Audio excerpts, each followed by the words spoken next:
It is 5:30 hours, December 21st, 1944. The forest outside Malmedy, Belgium is dead silent. The kind of silence that doesn't feel like peace, it feels like something holding its breath. Private First Class Francis Currey stands at his post, 19 years old, a farm boy from upstate New York. His fingers are numb inside his gloves, frost clings to his rifle, and somewhere out there beyond the frozen tree line he can hear something. A low mechanical growl, getting louder. He doesn't know it yet, but in the next 2 hours this 19-year-old kid, an orphan, a nobody, a replacement rifleman, will single-handedly stop the most feared SS Panzer Division in Hitler's army. He has no idea that this morning the war comes to find him. Hitler's last gamble is already in motion. On December 16, 1944, the Wehrmacht unleashes 30 divisions through the frozen Ardennes forest, a full-throated counterattack designed to split the Allied line, capture Antwerp, and force a negotiated peace. The Americans call it the Battle of the Bulge. The Germans call it Unternehmen Wacht im Rhein, Operation Watch on the Rhine.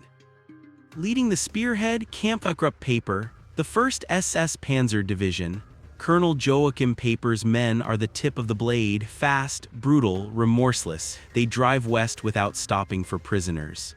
They prove that 4 days before Currey's morning. December 17th, a crossroads near Bognes, Battery B, 285th Field Artillery Observation Battalion, American soldiers, outgunned and surrounded, raise their hands. They surrender. Peiper's men disarm them, line them up in an open field, and open fire. 84 Americans die in the snow. SS troops walk among the bodies. The survivors, those who play dead, those who sprint for the trees, describe hearing laughter as the killing continues. The Malmedy Massacre, one of several that Kampfgruppe Peiper commits that month. Civilians, prisoners, it makes no difference to the 1st SS. And this is the knowledge Francis Currey carries on December 21st. He knows what surrender means. He knows what the black uniforms mean. No white flag, only the last round in the magazine. But before all of that, before the bazooka, the burning tanks, and the impossible stand, Francis Sherman Currey is just a kid from Loch Sheldrake, New York. Born June 29, 1925, he loses his father at 5, his mother at 12. He is raised by foster parents on a farm in Hurleyville, a town so small his graduating class has 11 students. 1 week after graduation, at 17 years old, he walks into a recruiting office and enlists in the United States Army. The Army sees something in him immediately. He crushes the entry tests. He is sent to officer candidate school at Fort Benning. At 18, he graduates and his superiors decide he is too young for a commission. Too immature, they write. History will make fools of those superiors. Instead, Currey enters the Army Specialized Training Program.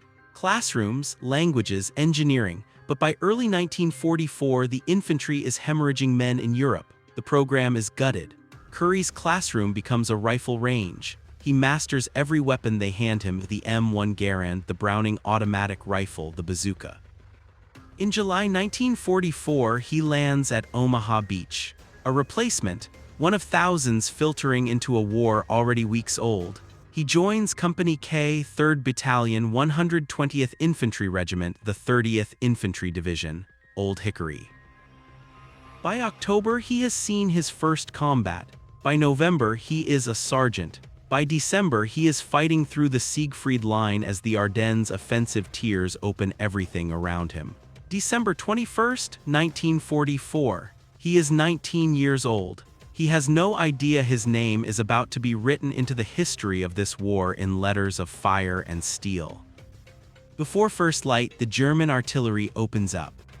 Shells tear into the earth around the bridge. Ice and frozen soil erupt skyward. Men press flat against the ground. The concussive wave rolls through Currey's chest like a fist. This bridge is not just a crossing. It is the anchor of the 3rd Battalion's right flank. If the Germans take it, they can sweep around the entire American position, encircle the battalion, and roll up the line.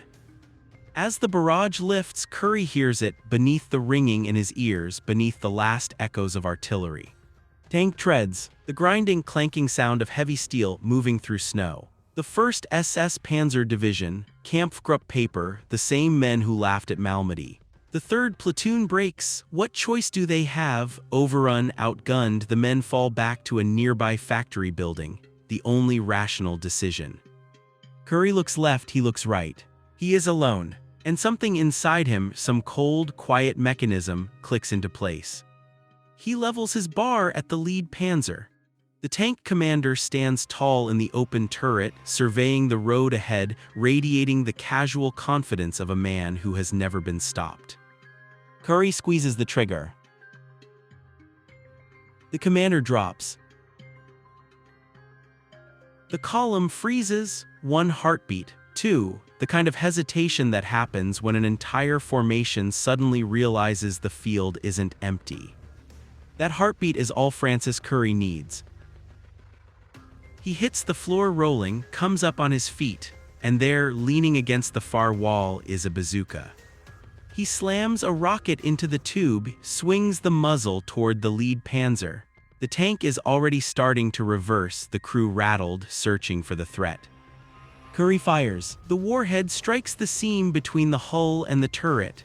Metal screams. The turret locks solid, the crew sealed inside their steel coffin, unable to traverse their gun, unable to fight back. The column stops, but Currey is already moving. He spots 3 SS soldiers framed in the doorway of an enemy-held house, rifles up, scanning for targets. Feuer frei! Wo ist der Feind? Currey's bar answers the question. All 3 go down in a single burst. He is out of rockets, so he does something that defies comprehension. He runs back across the street, through the machine gun fire, through the rifle rounds snapping past his head like angry hornets. He reaches a disabled vehicle, yanks out an armful of rockets, and then, because apparently one crossing through murderous fire isn't enough, he sprints back. He loads, he fires. The 2nd Panzer takes the hit and stops cold, blocking the road, turning the entire column into a traffic jam of burning steel. But there are still men pinned down. 5 Americans, 2 of them wounded, trapped in a building under direct fire from the house, and 3 remaining tanks. They cannot move. They will die there unless the guns are silenced. Currey advances alone, 50 yards from the enemy house, in the open, upright. He fires a rocket, half the wall collapses. He crosses the street again, the 4th time, the 5th time, every crossing a fresh lottery with death, grabs a load of anti-tank grenades and hurls them at the remaining armor. Tank crews bail out, abandoning their vehicles, scrambling for cover in the rubble. Currey climbs onto an abandoned half-track. In full view of every German still breathing on that street, he seizes the mounted .50 caliber machine gun and rakes the building until the position is suppressed. Then, only then, he finds another unmanned machine gun, its crew lying dead beside it, and lays down covering fire until all 5 Americans break free and reach safety. 2 of those men are wounded. They would not have made it home without him. When the smoke clears, Peiper's men are retreating. They believe they have run into a massive American defensive force, a coordinated ambush, a heavily manned strongpoint.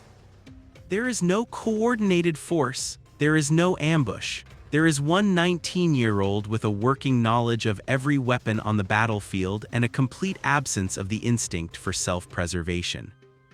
In less than 2 hours, Francis Currey has killed or wounded numerous enemy soldiers, destroyed multiple armored vehicles, forced 4 tank crews to abandon their machines, crossed fire-swept ground no fewer than 5 times, and rescued 5 of his comrades.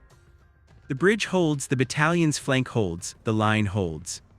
Peiper's spearhead, the sharpest tip of Hitler's last great offensive, has been stopped cold by a kid who couldn't get a commission because the army thought he was too immature.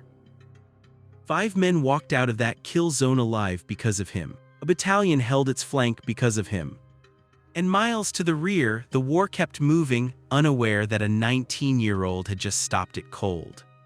Francis Currey never talked much about that morning. When people asked, he'd shrug, said he was just doing what needed doing, said any man would have done the same. No, they wouldn't have. But here's what you need to carry with you after this video ends. This man was deemed too immature to lead soldiers. He was an orphan, a replacement, a kid nobody expected anything from. And on the worst morning of the worst battle of the Western Front, with his platoon gone and the SS coming through the smoke, Francis Sherman Currey looked at that bridge and decided it wasn't going anywhere. The bridge is still there. If you've made it this far, do one thing: share this story, not for views, so his name doesn't disappear. Because Francis Sherman Currey died on October 8, 2019 in Selkirk, New York, 94 years old, and most people never knew who he was. That's not right, and you can help fix it. Drop a comment below. Should every American know this man's name? Subscribe, because there are 1,000 more true stories like this one, and they deserve to be told.